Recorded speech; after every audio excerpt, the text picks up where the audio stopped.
26ನೇ ತಾರೀಕು ನಡೀತಾ ಇರುವಂತಹ ಮೊದಲನೇ ಹಂತದ ಚುನಾವಣೆಗೆ ಬೇಕಾದಂತಹ ಎಲ್ಲ ಸಿದ್ಧತೆಗಳನ್ನ ಬಿಜೆಪಿ ಬಹಳ ದೊಡ್ಡ ಪ್ರಮಾಣದಲ್ಲಿ ಮಾಡ್ತಾ ಬಂದಿದೆ. ನಾಮಪತ್ರ ಸಲ್ಲಿಕೆಯ ಪ್ರಕ್ರಿಯೆಗಳು ನಿನ್ನೆಯಿಂದ ಆರಂಭವಾಗಿ ನಮ್ಮ ಮೊದಲ ಹಂತದ 14 ಜನ ಅಭ್ಯರ್ಥಿಗಳು ಕೂಡ ನಾಮಪತ್ರ ಸಲ್ಲಿಕೆಗೆ ಬೇಕಾದಂತ ಒಂದು ಒಳ್ಳೆಯ ತಯಾರಿಯನ್ನ ಎಲ್ಲ ಲೋಕಸಭಾ ಕ್ಷೇತ್ರಗಳಲ್ಲಿ ನಾವು ಮಾಡ್ತಾ ಇದ್ದೇವೆ.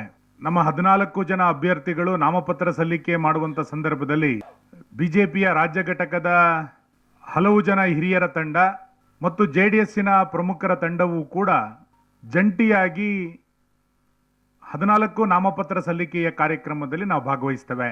ನಾಮಪತ್ರ ಸಲ್ಲಿಕೆಯ ಕಾರ್ಯಕ್ರಮವೇ ಮತದಾರರಿಗೆ ಒಂದು ಸ್ಪಷ್ಟವಾದಂತಹ ಸಂದೇಶವನ್ನು ಕೊಡಬೇಕು. ಅದು ವಿಜಯದ ನಾಮಪತ್ರವಾಗಿ ಪರಿವರ್ತನೆ ಆಗಬೇಕು ಅನ್ನುವಂಥದ್ದು ನಮ್ಮ ಪರಿಕಲ್ಪನೆ. ಆ ಹಿನ್ನೆಲೆಯಲ್ಲಿ ಬೇರೆ ಬೇರೆ ತಂಡಗಳನ್ನು ಆಯೋಜನೆ ಮಾಡಿ ನಾಮಪತ್ರ ಸಲ್ಲಿಕೆಯ ಕಾರ್ಯಕ್ರಮಕ್ಕೆ ಎರಡೂ ಪಕ್ಷದ ಪ್ರಮುಖರ ತಂಡವನ್ನ ನಾಮಪತ್ರ ಸಲ್ಲಿಕೆಗೋಸ್ಕರ ನಾವು ಕಳಿಸ್ತಾ ಇದ್ದೇವೆ. 1ನೇ ತಾರೀಕು ಬೆಂಗಳೂರು ಮಧ್ಯದ ಕೇಂದ್ರ PC ಮೋಹನ್ ಅವರು ನಾಮಪತ್ರ ಸಲ್ಲಿಕೆಯನ್ನ ಮಾಡಲಿಕ್ಕಿದ್ದಾರೆ. ಈ ನಾಮಪತ್ರ ಸಲ್ಲಿಕೆಯ ಕಾರ್ಯಕ್ರಮದಲ್ಲಿ ಸನ್ಮಾನ್ಯ ಯಡಿಯೂರಪ್ಪನವರು, ಪ್ರಹ್ಲಾದ್ ಜೋಶಿ ಅವರು, ಸದಾನಂದ ಗೌಡರು, ಅಶೋಕ್ ಅವರು, ಬೊಮ್ಮಾಯಿ ಅವರು, CT ರವಿ ಅವರು, ಅರವಿಂದ್ ಲಿಂಬಾವಳಿ ಅವರು, ಜನಾರ್ದನ್ ರೆಡ್ಡಿ ಅವರು, ಉಳಿದಂಥವರೆಲ್ಲರೂ ಕೂಡ ಭಾಗವಹಿಸ್ತಾರೆ. ಬನ್ನಪ್ಪ ಪಾರ್ಕ್ನಿಂದ BBMPಯ ತನಕ ಒಂದು ರೋಡ್ ಶೋ ಅವತ್ತು PC ಮೋಹನ್ ಅವರ ನಾಮಪತ್ರ ಸಲ್ಲಿಕೆಯ ಸಂದರ್ಭದಲ್ಲಿ ನಡೆಯುತ್ತೆ. 3ನೇ ತಾರೀಕು ಏಪ್ರಿಲ್ 3ನೇ ತಾರೀಕು ಆ ಪಟ್ಟಿ ಕೊಟ್ಬಿಡ್ತೇನೆ. ಏಪ್ರಿಲ್ 3ನೇ ತಾರೀಕು ಮೈಸೂರಿನ ನಮ್ಮ ಅಭ್ಯರ್ಥಿ ಗೌರವಾನ್ವಿತ ಯದುವೀರ್ ಕೃಷ್ಣ ರಾಜದತ್ತ ಒಡೆಯರ್ ಅವರು ನಾಮಪತ್ರ ಸಲ್ಲಿಕೆಯನ್ನು ಮಾಡಲಿಕ್ಕಿದ್ದಾರೆ. ಆ ನಾಮಪತ್ರ ಸಲ್ಲಿಕೆಯ ಕಾರ್ಯಕ್ರಮದಲ್ಲಿ ನಮ್ಮ ರಾಜ್ಯಾಧ್ಯಕ್ಷರಾದಂಥ BY ವಿಜೇಂದ್ರ ಅವರು, JDSನ ರಾಜ್ಯಾಧ್ಯಕ್ಷ ಅಂತ ಕುಮಾರಸ್ವಾಮಿ ಅವರು, ಪ್ರತಾಪ್ ಸಿಂಹ ಅವರು, MTB ನಾಗರಾಜ್ ಅವರು, ಮಾಜಿ ಶಾಸಕರಾದಂಥ N ಮಹೇಶ್ ಅವರು, ಮಾಳವಿಕ ಅವರು, ಇವರೆಲ್ಲರೂ ಕೂಡ ಮೈಸೂರಿನ ನಾಮಪತ್ರ ಸಲ್ಲಿಕೆಯ ಕಾರ್ಯಕ್ರಮದಲ್ಲಿ ಭಾಗವಹಿಸ್ತಾರೆ. ಚಾಮರಾಜನಗರದ ನಮ್ಮ ಅಭ್ಯರ್ಥಿ ಬಾಲರಾಜ್ ಅವರ ನಾಮಪತ್ರ ಸಲ್ಲಿಕೆಯ ಕಾರ್ಯಕ್ರಮದಲ್ಲಿ ವಿಜೇಂದ್ರ ಅವರು, ಶ್ರೀನಿವಾಸ್ ಪ್ರಸಾದ್ ಅವರು, ಸೇಮ್ ಡೇ ಟೈಮಿಂಗ್ಸ್ ಚೇಂಜ್ ಆಗುತ್ತೆ, ನಾರಾಯಣ ಸ್ವಾಮಿ ಅವರು, DV ಸದಾನಂದ ಗೌಡರು, ಅರವಿಂದ್ ಲಿಂಬಾವಳಿ ಅವರು, ಶ್ರುತಿ ಅವರು, ಇವರು ಆ ಕಾರ್ಯಕ್ರಮದಲ್ಲಿ ಭಾಗವಹಿಸ್ತಾರೆ.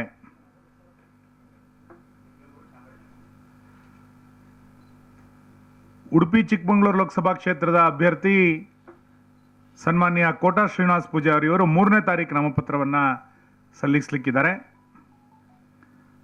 ಅವತ್ತು ಸನ್ಮಾನ್ಯ CT ರವಿ ಅವರು, ಮಾಧುಸ್ವಾಮಿ ಅವರು,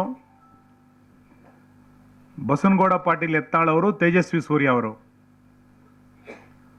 ಇವರು ಉಡುಪಿನಲ್ಲಿ ನಡೆಯುವಂತ ನಾಮಪತ್ರ ಸಲ್ಲಿಕೆಯ ಕಾರ್ಯಕ್ರಮದಲ್ಲಿ ಭಾಗವಹಿಸ್ತಾರೆ. 3ನೇ ತಾರೀಕು ತುಮಕೂರು ನಮ್ಮ ಅಭ್ಯರ್ಥಿ ಸೋಮಣ್ಣ ಅವರು ನಾಮಪತ್ರ ಸಲ್ಲಿಕೆಯನ್ನ ಮಾಡಲಿಕ್ಕಿದ್ದಾರೆ.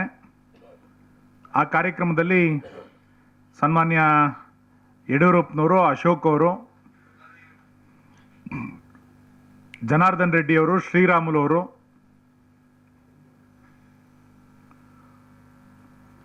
ಕುರ್ಚಿ ರಾಜೀವ್ ಅವರು, YA ನಾರಾಯಣ ಸ್ವಾಮಿ ಅವರು ಆ ನಾಮಪತ್ರ ಸಲ್ಲಿಕೆಯಲ್ಲಿ ಭಾಗವಹಿಸ್ತಾರೆ. 3ನೇ ತಾರೀಕು ಬೆಂಗಳೂರು ಉತ್ತರದ ನಮ್ಮ ಅಭ್ಯರ್ಥಿ ಶೋಭಾ ಕರಂದ್ಲಾಜೆ ಅವರ ನಾಮಪತ್ರದಲ್ಲಿ R ಅಶೋಕ್ ಅವರು, ಅಶ್ವಥ್ ನಾರಾಯಣ ಅವರು, ಭೈರತಿ ಬಸವರಾಜ್ ಅವರು, ಚಲವಾದಿ ನಾರಾಯಣ ಸ್ವಾಮಿ ಅವರು ಇತ್ಯಾದಿಯವರು ಆ ನಾಮಪತ್ರ ಸಲ್ಲಿಕೆಯಲ್ಲಿ ಭಾಗವಹಿಸ್ತಾರೆ. ಕ್ಯಾಪ್ಟನ್ ಬ್ರಿಜೇಶ್ ಚೌಟ ಅವರ ನಾಮಪತ್ರ ಸಲ್ಲಿಕೆ ಮಂಗಳೂರಿನ ಕಾರ್ಯಕ್ರಮದಲ್ಲಿ ಪ್ರಹ್ಲಾದ್ ಜೋಶಿ ಅವರು, ನಳಿನ್ ಕುಮಾರ್ ಕಟೀಲ್ ಅವರು, ಸಿ ಟಿ ರವಿಯವರು ಭಾಗವಹಿಸ್ತಾರೆ, ತಾರಾ ಅನುರಾಧ್ ಅವರು ಭಾಗವಹಿಸ್ತಾರೆ. ನಾನಿರೋದನ್ನು ಹೇಳಲಿಲ್ಲ. ಬೆಂಗಳೂರು ಗ್ರಾಮಾಂತರದ ನಾಮಪತ್ರ ಸಲ್ಲಿಕೆಯ ಕಾರ್ಯಕ್ರಮದಲ್ಲಿ 4ನೇ ತಾರೀಕು ಅವರು ನಾಮಪತ್ರವನ್ನು ಸಲ್ಲಿಕೆ ಮಾಡಲಿಕ್ಕಿದ್ದಾರೆ. ನಮ್ಮ ರಾಜ್ಯಾಧ್ಯಕ್ಷ ಅಂತ ವಿಜೇಂದ್ರ ಅವರು, ಕುಮಾರಸ್ವಾಮಿ ಅವರು, ಅಶೋಕ್ ಅವರು, ಸಿ ಟಿ ರವಿಯವರು, ಯೋಗೀಶ್ವರ್ ಅವರು, ಜಿ ಟಿ ದೇವೇಗೌಡರು, ಶ್ರೀಮತಿ ಶ್ರುತಿ ಅವರು ಇತ್ಯಾದಿಯವರು ಅವತ್ತು ಭಾಗವಹಿಸ್ತಾರೆ. 4ನೇ ತಾರೀಕು ಗೋವಿಂದ್ ಕಾರಜೋಳ ಅವರು, ಚಿತ್ರದುರ್ಗದ ನಮ್ಮ ಅಭ್ಯರ್ಥಿ, ಅವರ ನಾಮಪತ್ರ ಸಲ್ಲಿಕೆಯ ಕಾರ್ಯಕ್ರಮದಲ್ಲಿ ಸನ್ಮಾನ್ಯ ಯಡಿಯೂರಪ್ಪನವರು, ಮಾಧುಸ್ವಾಮಿಯವರು, ಜನಾರ್ದನ್ ರೆಡ್ಡಿ ಅವರು,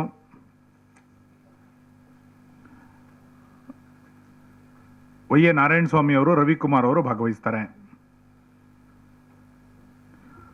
4ನೇ ತಾರೀಕು ಡಾಕ್ಟರ್ ಸುಧಾಕರ್, ಚಿಕ್ಕಬಳ್ಳಾಪುರದ ನಮ್ಮ ಅಭ್ಯರ್ಥಿ, ನಾಮಪತ್ರ ಸಲ್ಲಿಕೆಯನ್ನು ಮಾಡ್ತಾರೆ. ಅದರಲ್ಲಿ ಅಶೋಕ್ ಅವರು, ಯಡಿಯೂರಪ್ಪನವರು, ಮುನಿರತ್ನ ಅವರು, ಭೈರತಿ ಬಸವರಾಜ್ ಅವರು, ಅರವಿಂದ್ ಲಿಂಬಾವಳಿ ಅವರು ಅದರಲ್ಲಿ ಭಾಗವಹಿಸ್ತಾರೆ. 4ನೇ ತಾರೀಕು ಬೆಂಗಳೂರು ದಕ್ಷಿಣದ ತೇಜಸ್ವಿ ಸೂರ್ಯ ಅವರು ನಾಮಪತ್ರ ಸಲ್ಲಿಕೆಯನ್ನು ಮಾಡಲಿಕ್ಕಿದ್ದಾರೆ. ಪ್ರಹ್ಲಾದ್ ಜೋಶಿ ಅವರು, ಯಡಿಯೂರಪ್ಪನವರು, ಪ್ರತಾಪ್ ಸಿಂಹ ಅವರು ಉಳಿದಂಥವರು ಈ ನಾಮಪತ್ರ ಸಲ್ಲಿಕೆಯ ಕಾರ್ಯಕ್ರಮದಲ್ಲಿ ಭಾಗವಹಿಸ್ತಾರೆ. ಎರಡೂ ಪಾರ್ಟಿಯ ರಾಜ್ಯದ ಪ್ರಮುಖರು ಮತ್ತು ಸ್ಥಳೀಯ ನಾಯಕರನ್ನ ಒಳಗೊಂಡಂಥ ತಂಡ ಈ ಎಲ್ಲ ನಾಮಪತ್ರ ಸಲ್ಲಿಕೆಯ ಕಾರ್ಯಕ್ರಮದಲ್ಲಿ ನಾವು ಸಮನ್ವಯತೆಯಿಂದ ಭಾಗವಹಿಸಿ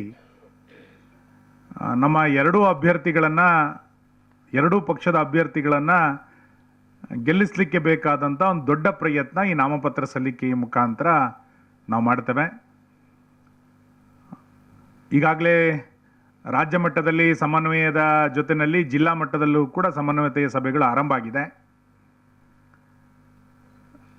ಮುಂದಿನ ದಿನಗಳಲ್ಲಿ ಇನ್ನಷ್ಟು ಸಮನ್ವಯತೆಯನ್ನು ಸಾಧಿಸಿಕೊಂಡು ಮತದಾರರಿಗಿನ್ನ ಮುಟ್ಟುವಂಥ ಕಾರ್ಯವನ್ನು ನಾವು ಮಾಡೋರಿದ್ದೇವೆ. ಎರಡನೇದು, ಏಪ್ರಿಲ್ 2ನೇ ತಾರೀಕು ಕೇಂದ್ರದ ಗೃಹ ಸಚಿವರು, ನಮ್ಮ ಇಂದಿನ ರಾಷ್ಟ್ರೀಯ ಅಧ್ಯಕ್ಷರು ಆದಂಥ ಗೌರವಾನ್ವಿತ ಅಮಿತ್ ಶಾ ಅವರು ಕರ್ನಾಟಕದಲ್ಲಿ ಚುನಾವಣಾ ಪ್ರಚಾರವನ್ನು ಆರಂಭ ಮಾಡ್ತಾ ಇದ್ದಾರೆ. 2ನೇ ತಾರೀಕು ಇಡೀ ದಿನ ಕರ್ನಾಟಕದಲ್ಲಿ ಅವರು ಬೇರೆ ಬೇರೆ ಕಾರ್ಯಕ್ರಮಗಳಲ್ಲಿ ಭಾಗವಹಿಸ್ತಾ ಇದ್ದಾರೆ. 370ನೇ ವಿಧಿಯನ್ನು ರದ್ದು ಮಾಡೋದ್ರ ಮುಖಾಂತರ ದೇಶ ಒಂದು ಅನ್ನುವಂಥ ಸಂದೇಶವನ್ನು ಕೊಡೋದ್ರ ಮುಖಾಂತರ ಒಂದು ಗಟ್ಟಿತನದ ನಿಲುವನ್ನು ತೆಗೆದುಕೊಂಡಂಥವರು ಸನ್ಮಾನ್ಯ ಅಮಿತ್ ಶಾ ಅವರು. ಅವರೇ ಕರ್ನಾಟಕದ ಚುನಾವಣಾ ಪ್ರಚಾರವನ್ನು ಆರಂಭ ಮಾಡ್ತಾ ಇರುವಂಥದ್ದು ನಮ್ಮೆಲ್ಲರಿಗೂ ಕೂಡ ಸಹಜವಾಗಿ ಉತ್ಸಾಹವನ್ನು ಮೂಡಿಸ್ತಾ ಇದೆ. ದೇಶವನ್ನು ಒಡಿತೀವಿ ಅಂತ ಹೇಳಿ ದೇಶವನ್ನು ವಿಭಜನೆ ಮಾಡುವಂಥ ಮಾನಸಿಕತೆಯನ್ನು ಇಟ್ಟುಕೊಂಡು ಹೇಳಿಕೆಗಳನ್ನು ಕೊಟ್ಟಂತಹ ಸಂಸದ ಡಿ ಕೆ ಸುರೇಶ್ ಅವರು ನಮ್ಮ ಕಣ್ಮುಂದೆ ಇರುವಂಥ ಈ ಸಂದರ್ಭದಲ್ಲಿ ಕಾಂಗ್ರೆಸ್ಸಿನ ಮಾನಸಿಕತೆ ದೇಶವನ್ನು ವಿಭಜನೆ ಮಾಡುವುದು, ನಮ್ಮ ಮಾನಸಿಕತೆ ದೇಶವನ್ನು ಜೋಡಿಸೋದು. ದೇಶವನ್ನು ಜೋಡಿಸ್ತವೆ, ದೇಶವನ್ನು ವಿಭಜಿಸಲಿಕ್ಕೆ ಬಿಡೋದಿಲ್ಲ ಅಂತ ಸಂದೇಶವನ್ನು ಕೊಡ್ತಾ ಅಮಿತ್ ಶಾ ಅವರು ಚನ್ನಪಟ್ಟಣದಿಂದ ಚುನಾವಣಾ ಪ್ರಚಾರವನ್ನು ಆರಂಭ ಮಾಡೋರಿದ್ದಾರೆ. ಬಹುಶಃ ಇಡೀ ಚುನಾವಣೆ ದೇಶ ಒಡೆಯೋರು ಬೇಕೋ, ದೇಶವನ್ನು ತುಂಡು ಮಾಡೋರು ಬೇಕೋ, ದೇಶವನ್ನು ಒಂದು ಮಾಡೋರು ಬೇಕು ಅನ್ನುವಂಥ ಸಂದೇಶದ ಅಡಿಯಲ್ಲಿಯೇ ನಡೆಯುತ್ತೆ. ಈ ಹಿಂದೆ ಕೊಟ್ಟಂತ ಈ ಹೇಳಿಕೆಯನ್ನ ಇಡೀ ಕಾಂಗ್ರೆಸ್ ಮತ್ತೆ ಮತ್ತೆ ಸಮರ್ಥಿಸ್ಕೊಳ್ತಾ ದೇಶವನ್ನ ವಿಭಜನೆ ಮಾಡುವಂತ ಮಾನಸಿಕತೆಗೆ ಕಾಂಗ್ರೆಸ್ ಹೋಗ್ತಾ ಇರುವಂತ ಸಂದರ್ಭದಲ್ಲಿ ದೇಶವನ್ನ ಒಂದು ಮಾಡ್ತೇವೆ ಎನ್ನುವಂತ ವಿಶ್ವಾಸದ ಮಾತುಗಳನ್ನು ಹೇಳ್ತಾ ಅಮಿತ್ ಶಾ ಅವರು 2ನೇ ತಾರೀಕು ಚನ್ನಪಟ್ಟಣದಲ್ಲಿ ದೊಡ್ಡ ರೋಡ್ ಶೋವನ್ನು ನಡೆಸೋರಿದ್ದಾರೆ. ಅಮಿತ್ ಶಾ ಅವರ 2ನೇ ತಾರೀಕಿನ ಕಾರ್ಯಕ್ರಮ ಬೆಳಿಗ್ಗೆ 9 ಗಂಟೆಗೆ ಉಪಹಾರದ ಜೊತೆಯಲ್ಲಿ ಎರಡೂ ಪಕ್ಷದ ಪ್ರಮುಖರ ಜೊತೆಗೆ ಉಪಹಾರ.